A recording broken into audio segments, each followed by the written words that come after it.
There is someone in your life right now, or there was someone recently, who did not treat you particularly well. They were inconsistent. They were unavailable. They responded when they felt like it and disappeared when they did not. They gave you just enough to keep you engaged and pulled back every time you got close enough to feel secure. And you were obsessed with them. Not mildly interested, not casually attracted. Obsessed. Thinking about them when you should have been sleeping. Checking your phone more than you would ever admit. Replaying conversations looking for meaning in things that probably had none. Meanwhile, somewhere in your life there was probably someone else. Someone who was consistent, who showed up, who made it clear they were interested, who treated you with straightforward, uncomplicated warmth, and you felt almost nothing for them. You called it a lack of chemistry, a lack of spark. You told yourself you just were not attracted to them, and you went back to thinking about the person who was ignoring you. This is not a coincidence. This is not bad luck. This is not a character flaw unique to you. This is a psychological architecture that was built into you long before you were old enough to choose who you were attracted to. And it operates with a precision and consistency that Machiavelli would have recognized immediately. Because Machiavelli understood something about human desire that most people spend their entire lives experiencing without ever understanding. He understood that people do not want what is given to them freely. They want what costs them something. They want what requires pursuit. They want what remains just slightly out of reach.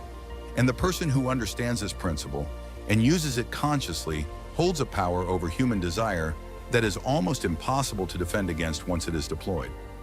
By the end of this, you will understand exactly why you chase who ignores you. You will understand the psychological machinery behind it. You will understand how it is used against you deliberately and how it operates even when it is not deliberate. And you will understand what Machiavelli would tell you to do about it. Part 1. The mechanism nobody explains. To understand why you chase who ignores you, you first need to understand what your brain is actually doing when it experiences attraction. Most people think attraction is a feeling, something that happens to you, something that arrives or does not arrive and cannot be engineered or explained. Machiavelli would call this the first and most expensive mistake a person can make about human nature. He spent his life insisting that what appears to be feeling is almost always machinery, that beneath every emotion there is a mechanism, and that the person who understands the mechanism is never at the mercy of the feeling. Here is the mechanism. Your brain has a reward system. It is ancient. It predates language, culture, social convention, everything. At its core, it operates on a single principle. Variable rewards produce more powerful behavioral responses than consistent rewards. This was demonstrated in the 20th century by a psychologist named Skinner. He found that when a reward is given every single time a behavior is performed, the behavior becomes routine and eventually loses motivational power. The brain habituates. The reward stops feeling like a reward. But when a reward is given unpredictably, sometimes after the behavior, sometimes not, sometimes quickly, sometimes after a long wait, the brain does not habituate. It escalates. It becomes more activated, not less. It pursues more intensely, not less. The uncertainty of the reward is not a deterrent, it is the engine. This is why gambling is addictive in a way that a guaranteed return on investment is not. The certainty of the return makes the investment feel like a transaction. The uncertainty of the return makes it feel like a pursuit. And pursuit activates something in the human brain that certainty never can. Now bring this into attraction. The person who is consistent, warm, available, and clearly interested in you is giving you a consistent reward. Every interaction confirms the same thing. You do not have to work for it. You do not have to wonder. The outcome is predictable.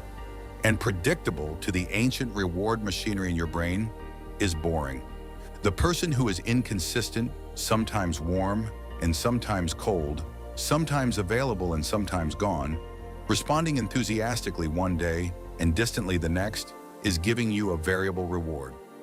Every interaction might confirm interest or might not. You never know which version you're going to get. And that uncertainty does not decrease your interest, it multiplies it.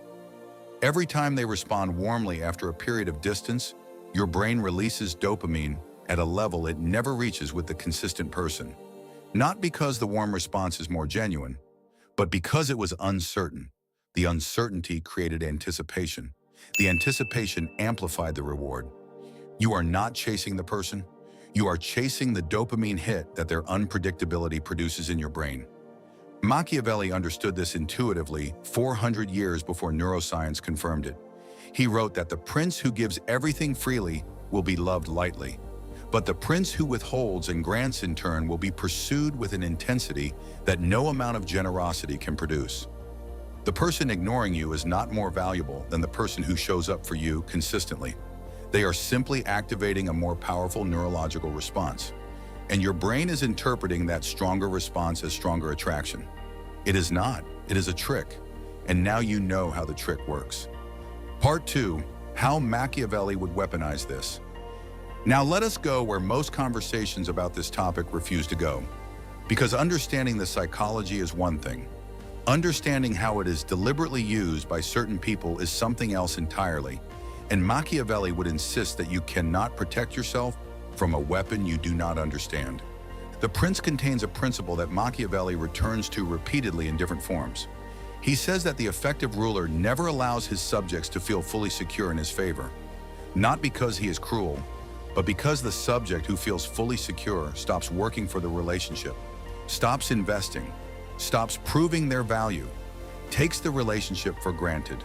The ruler who strategically withholds complete security keeps the subject in a permanent state of motivated engagement.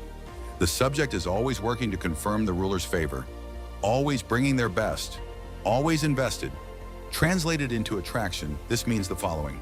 The person who never quite lets you feel fully secure in their interest has, whether consciously or not, placed you in the psychological position of a subject working to confirm a ruler's favor.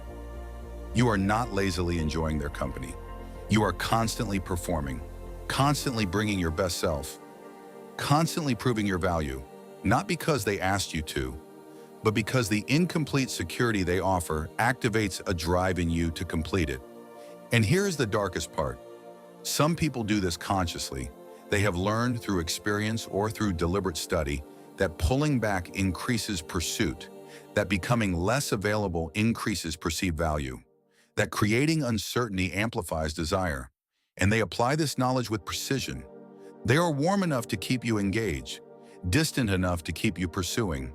They calibrate the reward at exactly the level required to maintain your investment without ever triggering the threshold where you decide the pursuit is not worth the cost. This is Machiavellian attraction in its most deliberate form, and it works on almost everyone because it is not targeting your judgment or your values. It is targeting your neurological reward system directly.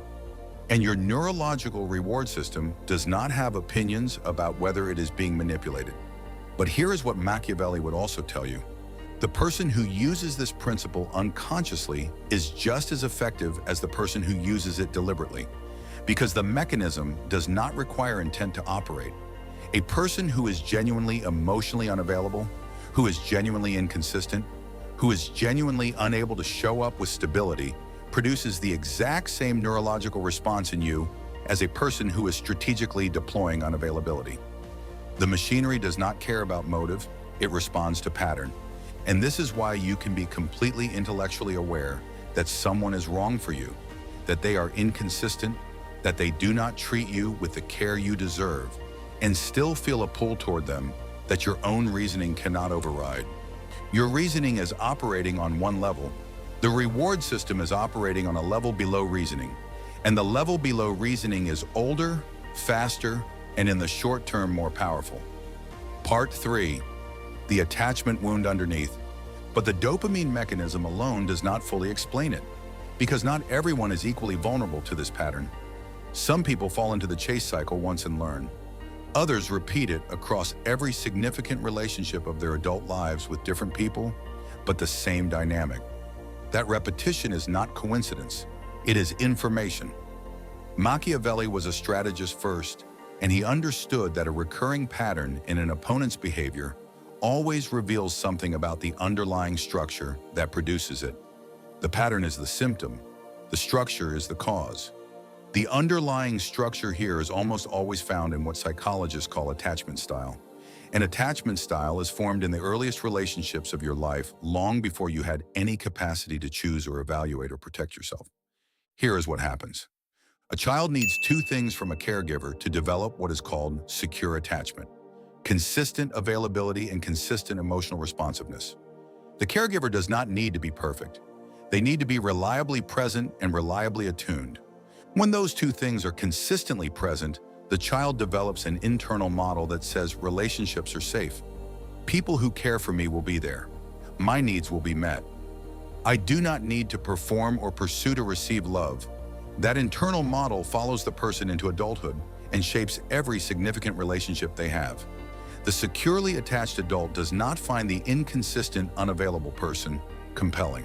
They find them exhausting. They self-select out of those dynamics relatively quickly because the dynamic violates their baseline expectation of what a relationship should feel like.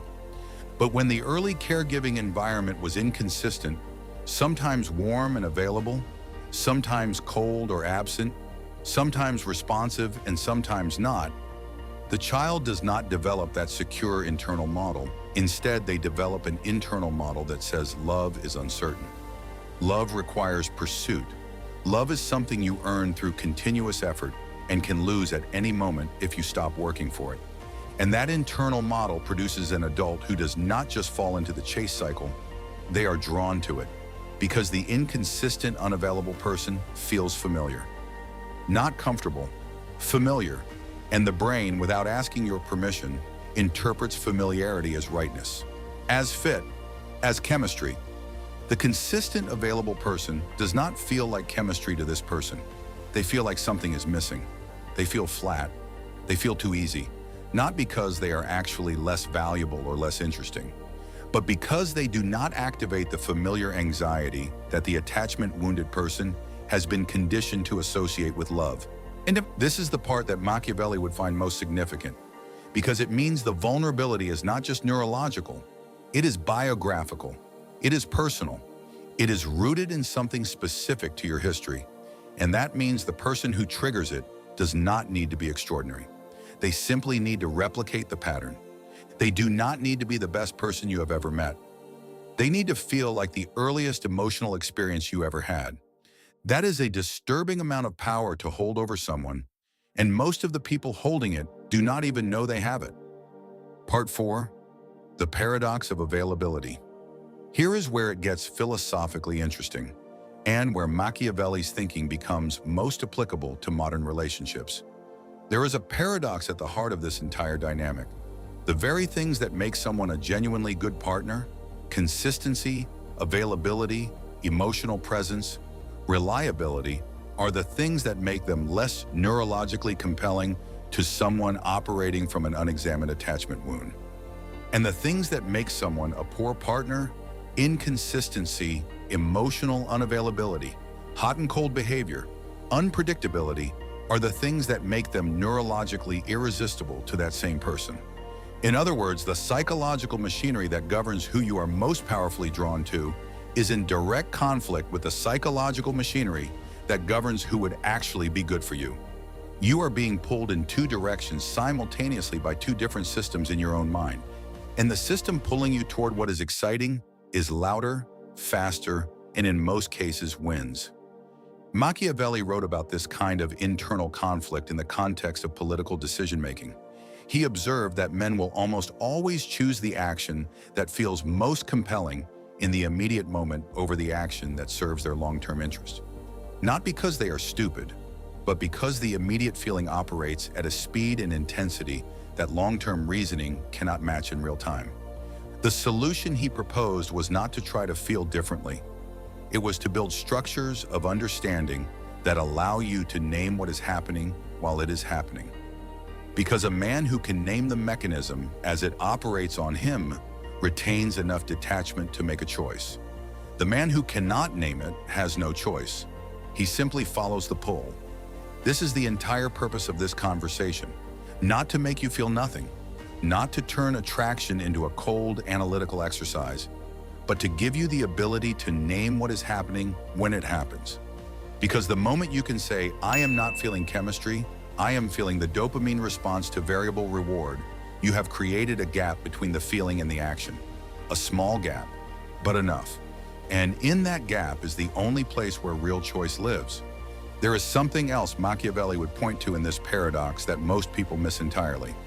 The person whose unavailability makes them irresistible to you is often not a powerful person. They are often a wounded person, a person who cannot be consistently present because they have their own unresolved attachment architecture. A person who runs hot and cold not as a strategy, but as a symptom of their own inability to tolerate sustained emotional intimacy. You are mistaking their wound for their power. You are mistaking their emotional limitation for selectivity. You are mistaking their inability to fully show up as evidence that they are worth pursuing harder. Machiavelli was ruthless about this distinction. He said there is a profound difference between a ruler who withholds by design and a ruler who withholds because he has nothing to give. The first is powerful, the second is simply empty. And pursuing an empty vessel as though it contains something you have not yet unlocked will exhaust you without ever delivering what you are looking for. Because there is nothing to unlock. There is only the pursuit itself. And the pursuit is what they have to offer, not because they are cruel, but because it is all they have. Part 5. Why the person who shows up loses. Let us talk about the person on the other side of this dynamic. The consistent one, the available one, the one who makes it clear they care, the one who gets called too much or too available or too eager. This person is not losing because they are less attractive. They are losing because they have accidentally removed the variable from the variable reward equation. When someone is consistently available and consistently warm, the brain receives the signal that this resource is secured. And secured resources, in the ancient logic of the brain, do not require continued investment. You do not hunt prey you have already caught. You do not pursue a destination you have already arrived at. The consistent person, by being exactly what a healthy relationship requires, has inadvertently signaled to the other person's reward system that the pursuit is over. And for someone whose attraction is driven by the pursuit itself, that signal is the end of desire, not the fulfillment of it. Machiavelli would identify this as one of the most important and counterintuitive principles in the management of human desire. He said a prince who makes himself too accessible loses the reverence of his subjects, not because they stop valuing him, but because they stop working to maintain access to him. And it is the working that generates the valuing. This creates an almost impossible situation for the genuinely available person. Being who they are, honest and present and consistent, is the precise behavior that undermines their appeal to someone wired for the chase. And the solution, becoming less available, playing games, manufacturing distance, requires them to become less authentic, to perform something they are not. And here is the tragedy within the tragedy. The person who does manufacture distance and unavailability and pulls it off convincingly enough to generate attraction will eventually have a partner who is attracted to the performance rather than the person, who is bonded to the uncertainty rather than the human being, who will, if the performance ever drops and the genuine consistency and availability emerge, potentially lose interest. You can win someone through the variable reward mechanism, but what you win is a person attached to the mechanism, not to you. The only genuine solution is what Machiavelli would call alignment of the terrain, finding someone whose attachment architecture is not dependent on the chase, someone who is attracted to consistency because their early experience taught them that consistency is what love feels like. Someone who does not need to be kept uncertain because they are not confusing anxiety for chemistry. That person exists, but finding them requires first understanding why you are drawn to the ones who do not show up. And that understanding requires looking at something most people spend considerable energy avoiding. Part 6. What to do with all of this? Machiavelli was never interested in analysis that did not produce action. He would have no patience for understanding the mechanism if the understanding did not change behavior. So let us talk about what actually changes when you have this knowledge. The first thing that changes is recognition speed. Before you understood the variable reward mechanism, you experienced the pull toward an inconsistent person as chemistry, as fate, as something inexplicable and therefore unquestionable. The feeling arrived and you followed it. Now, when the pull arrives, you have a name for it. You can say this person is activating my reward system through inconsistency. This feeling is not evidence of their value. It is evidence of their variability. The naming does not make the feeling disappear, but it removes its authority. The feeling is no longer a verdict. It is a data point, and data points can be examined before they are acted upon. The second thing that changes is your evaluation criteria. Most people evaluate potential partners almost entirely on the intensity of the initial attraction. How strong is the pull? How often do I think about them? How much do I want to be around them? But if you now understand that the intensity of the pull is produced by the reward mechanism rather than by the person's actual value, then intensity becomes a poor metric for evaluation. In fact, given what you now know about variable rewards, intensity should make you more careful, not less. The stronger the initial pull, the more important it is to ask why. What is generating this? Is it genuinely this person's qualities, or is it the pattern they are activating? The better evaluation criteria are the boring ones. How do I feel after spending time with this person? Not during after. Do I feel more like myself or less? Do I feel more confident or less? Is the overall trend of this dynamic making me larger or smaller? Those questions are less exciting than the question of whether you feel chemistry, but they are far more predictive of whether the relationship will add to your life or cost you something you cannot get back. The third thing that changes is your understanding of what you are actually looking for. Most people who are trapped in the chase cycle are not actually looking for the person they are chasing. They are looking for the resolution of something that was never resolved in their earliest experience of being loved. They are looking for the inconsistent caregiver to finally become consistent, for the person who sometimes showed up and sometimes did not to finally, this time, stay. And every new person who replicates that early pattern becomes a new opportunity to get the ending that the original story never provided. But it never provides it, because the ending is not in the other person. The inconsistent, unavailable person is not withholding a resolution you need. They simply do not have it. What you are looking for was never there to be found. What Machiavelli would tell you, with his characteristic cold precision, is this: stop looking for the resolution in the terrain where it was lost. It is not there. It was never there. The resolution is an internal piece of work that no external person can do for you, regardless of how powerfully they activate the original wound. The fourth and final change is the most practical. When you understand what you are doing and why you are doing it, you can begin to extend genuine tolerance to the person who shows up consistently. Not manufactured excitement, not performance, but genuine tolerance for the discomfort of consistency while you allow the deeper recognition to develop. Because the consistent person will initially feel flat to you. They will feel too easy. They will feel like something is missing. And if you act on that feeling immediately, you will leave before you have given the actual person any real chance. But if you can name what you are feeling as the absence of the anxiety you have been conditioned to associate with love, rather than the absence of genuine connection, you can stay a little longer. You can look a little deeper. You can find out whether the flatness is absence of chemistry or presence of safety. And for someone who has spent years confusing anxiety for chemistry, the presence of safety can feel so unfamiliar, it masquerades as emptiness. It is not emptiness. It is the silence that comes when a threat is removed. It takes time to learn to hear something in that silence. Part 7. The Machiavellian mastery of your own desire. Here is what separates the man or woman who understands this from everyone else. Everyone experiences the pull toward who ignores them. Everyone has felt the flat indifference towards someone who deserved better.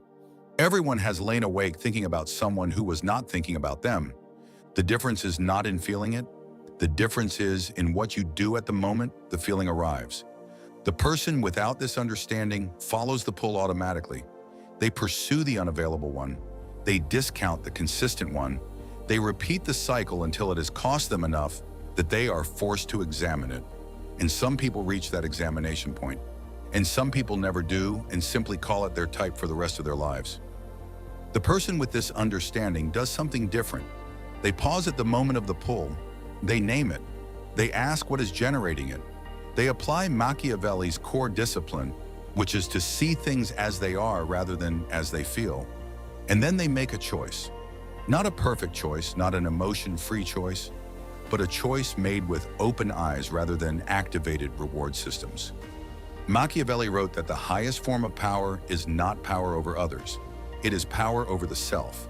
The man who can govern his own desires, who can feel the pull and examine it before following it, who can see the mechanism operating in real time and choose his response rather than defaulting to it, that man is ungovernable by anyone who tries to use the mechanism against him.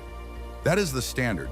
Not emotional numbness, not cynicism, not the cold detachment of someone who has decided that desire itself is the enemy. The full presence of someone who feels everything and follows only what they have chosen to follow. That is what Machiavelli was pointing at when he wrote about mastery. Not the mastery of others, the mastery of the machinery inside yourself. The person who ignored you was not more valuable than the person who showed up. They were more variable. And your brain, following ancient wiring you did not choose and were not warned about, interpreted variable as valuable. The person who showed up consistently was not less compelling because they lacked something. They were less compelling because they removed the uncertainty that your reward system had been trained to chase. None of this is your fault. All of it is your responsibility, because now you know, and knowing changes the game. Not immediately, not completely, but enough. The next time you feel the pull towards someone who is not fully showing up, you have a choice that you did not have before. Not to feel nothing, but to name what you feel before you act on it. And the next time you feel that familiar flatness towards someone who is consistent and present and genuinely available, you have a question you did not know to ask before. Is this absence of chemistry, or is this absence of anxiety? Because for some of you, those two things have been the same feeling for so long, you have forgotten they were ever different. Machiavelli ended The Prince not with a celebration of power, but with a call to understand the terrain you are actually walking through, rather than the terrain you wish you were walking through. This is your terrain. Now you know what you are walking through. The question is what you choose to do with that knowledge the next time the pull arrives.